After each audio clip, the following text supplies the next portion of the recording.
बिस्मिल्लाहिर्रहमानिर्रहीम। अस्सलाम वालेकुम। आज हम लड्डू पीढ़ियाँ तैयार करेंगे, जिसके लिए मैंने 1 कप चने की दाल है जो कि 5 से 6 घंटे हो गए हैं इसको भिगोए हुए।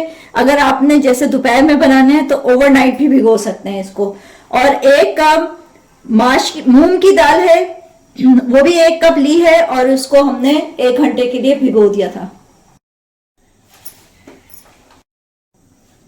मसाले जात में से इसमें 1 टेबल स्पून कुटी हुई लाल मिर्च जाएगी, 1 टेबल स्पून नमक जाएगा। नमक और लाल मिर्च आप अपने हिसाब से भी डाल सकते हैं। 1/2 टीस्पून जीरा है और 1/2 टीस्पून अजवाइन है। अजवाइन मैंने खुद से ऐड की है, वैसे रेसिपी में इसमें नहीं थी क्योंकि ये दोनों दालें थोड़ी सी बादी होती हैं, तो इसलिए थोड़ा सा हाजमे के लिए मैंने इसको शामिल किया है। इन दालों को हमने ग्राइंड करना है बारीक बिल्कुल, और लेकिन उसके लिए हमने पानी का इस्तेमाल बहुत कम करना है, ये लिक्विड ही नहीं बनना चाहिए। तो इसके लिए मैंने जो पहली दाल डाली है उसमें से बिल्कुल पानी को मैंने खुश्क करके फिर डाली है। और दूसरी दाल चने की, इसमें मैंने 1 कप पानी डाला है, 1 कप से भी कम है। वो पानी मैं इसके साथ ही शामिल कर दूंगी ताकि इसी में हम इसको ग्राइंड कर लें। दोनों दालें डालने के बाद तमाम मसाले जात इसमें डाल देंगे और इसको मैंने जैसे बताया है बारीक बिल्कुल हमने ग्राइंड करना है। इसमें दाना नहीं रहना चाहिए, इतना बारीक हो जाना चाहिए, पेस्ट की सूरत में ये बन जाना चाहिए। इसको बारीक ग्राइंड कर लेंगे हम।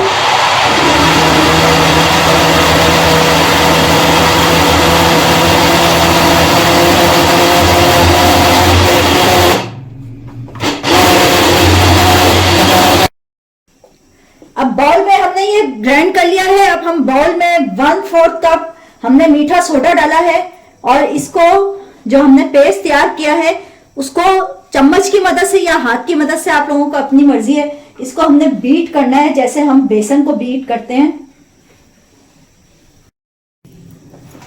हाथ की मदद से या चम्मच की मदद से इसको अच्छा सा हमने बीट करना है।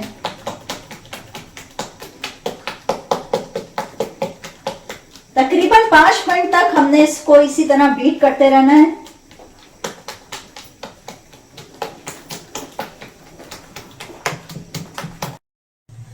बीट करने के बाद हमने तेल को गरम कर लिया है और अब हमने इसको फ्राई करना है।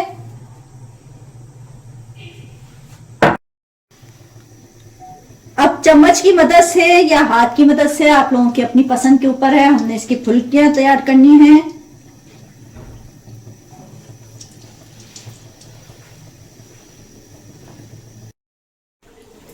फुल्कियां हमारी रेडी हो चुकी थी। अब हमने इसमें सब्जी, वैसे तो जो बाजार में डलती है वो सिर्फ मूली डलती है कद्दूकश होके, लेकिन हमने मूली के साथ खीरा भी कद्दूकश किया है और प्याज और टमाटर हमने स्लाइसिस में काट लिए हैं बारीक बारीक से। तो हम ये तमाम थोड़ी थोड़ी सी सारी चीजें डालेंगे, प्याज, टमाटर, मूली और खीरा। चटनियों में इसमें असल इसकी जो स्पेशलिटी है वो खुबानी की चटनी है, जो कि आपको मेरी मीठी चटनियों के अंदर इसकी रेसिपी मिल जाएगी। हम वो भी डालेंगे।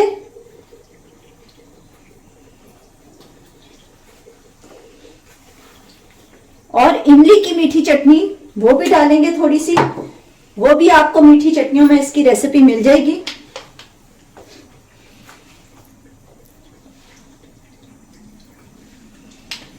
और साथ हम डालेंगे खट्टी चटनी।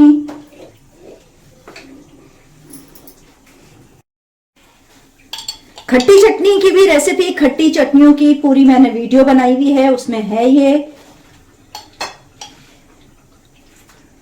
और एंड में हम थोड़ी सी मूली ऊपर और रखेंगे क्योंकि इसमें मूली ही डलती है। बाजार में जो भी मिलती हैं वो सिर्फ मूली डालते हैं। बस ये लड्डू पीढ़ियां हमारी रेडी हो चुकी हैं। उम्मीद है आपको ये रेसिपी हमारी पसंद आएगी। बस मेरे चैनल को लाइक कीजिए, सब्सक्राइब करें, दुआओं में जरूर याद रखिएगा। अल्लाह हाफिज।